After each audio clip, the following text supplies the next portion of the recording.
नर्मदे हर नर्मदे हर। हम जा रहे हैं अभी मैया रानी के घाट पर जहाँ रुके हैं। देखो ये लोग भी जा रहे हैं।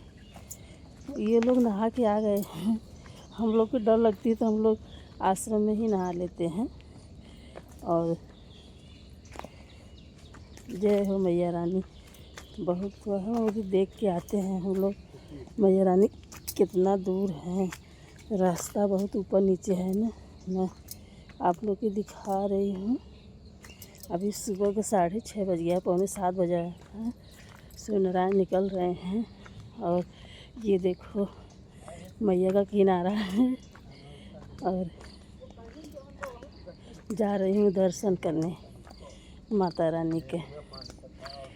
तो ये देखो ये दोनों जाने जा रहे हैं और हम भी, मैं वीडियो बना रही हूँ। ये देखो मैया का किनारा है, ऊपर आश्रम है।